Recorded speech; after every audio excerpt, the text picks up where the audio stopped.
এরা কোরআন সম্পর্কে কোনো পড়াশোনা নেই, এরা জাহেল। এরা যদি কোরআন জানতো তাহলে এই প্রস্তাবগুলা দিতে পারত না। আপনারা জানেন যে আমেরিকা, ইউরোপ, অনেক দেশে আপনার এই যে পুরুষে পুরুষে যেটাকে বলে আপনার গে, আমি নিউ ইয়র্কে দেখছি একটা অঞ্চলই আছে শুধু গেরা বসবাস করে, পুরুষে পুরুষে যৌন মিলন করে, ওখানে নারীরা করে, আবার নারীদের জন্য আলাদা আছে। এটা পশ্চিমাদের সংস্কৃতি। এই পশ্চিমাদের সংস্কৃতিটাকে তাদেরই দালালেরা, এই যারা আপনার সংস্কার কমিটি আছে, নারী সংস্কার কমিশনে, তারাই কিন্তু এটা করছে। ওখানে কোনো বাংলাদেশের আসলে ওরা নামে বাংলাদেশি, কিন্তু কাজগুলো করছে সব মুসলমান এবং ইসলামের তাহজিব তামাদ্দুনের বিরুদ্ধে, সংস্কৃতির বিরুদ্ধে। আপনি বলেন, আমি খালি দুই একটা বলি, কারণ এটা তো আলোচনা ব্যাপক হয়েছে। সেমিনারে আমাদের মুফতি মাসুম সাহেব সেও বিস্তারিত পয়েন্ট বাই পয়েন্ট তুলে ধরছেন।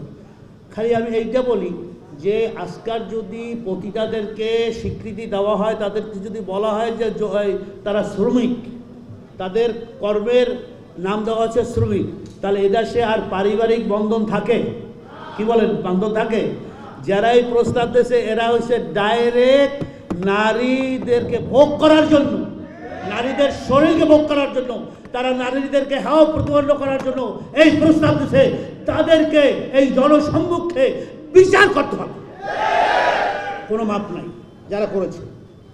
আমি ইতিমধ্যে এই কমিশনের এই রিপোর্ট দেখার পরে বর্তমান অন্তর্বর্তীকালীন সরকারের বিভিন্ন দায়িত্বশীল যারা পাওয়ারফুল তাদের সাথে আলাপ করেছি, কারণ আমি ধর্ম মন্ত্রণালয়ের গভর্নর হিসাবে এটা আমার অধিকার তাদের সাথে আলাপ করা, আমাদের ধর্ম উপদেষ্টা সহ। ওখানে তারা বুঝতেই পারে না যে এই রিপোর্টটা এইভাবে দেওয়া হয়েছে।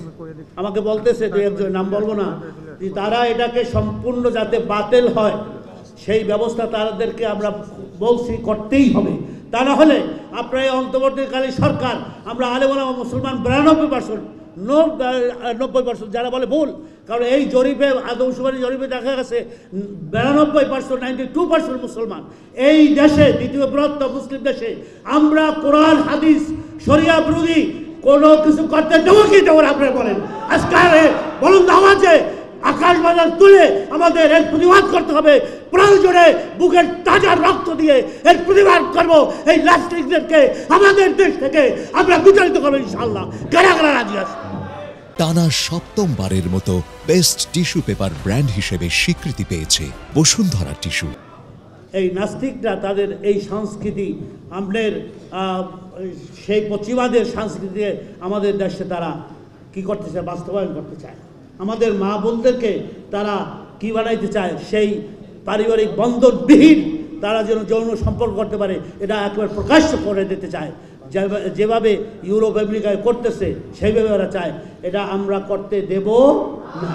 পয়েন্টগুলো আসতেছে। আপনার আরেকটা পয়েন্ট শুধু বলি, আমি শেষ করে দেব। যেমন আপনার সন্তান নাই, আপনার সন্তান হয় নাই, এখন আপনি দত্তক নিয়েছেন, সেই দত্তক ছেলে আপনার সন্তান যা পাবে ঠিক সেইভাবে মিরাস ওয়ারিস পাবে। দেখেন কত বড় সাংঘর্ষিক কোরআনের সাথে। আবার বলছে যে সম অধিকার। আমার আব্বাজান ফজলুল করিম রহমতুল্লাহ চরমনের মাজারে শুয়ে আছে, তিনি বলছেন নারী পুরুষের কীভাবে সম অধিকার হবে? প্রশ্নই আসে না।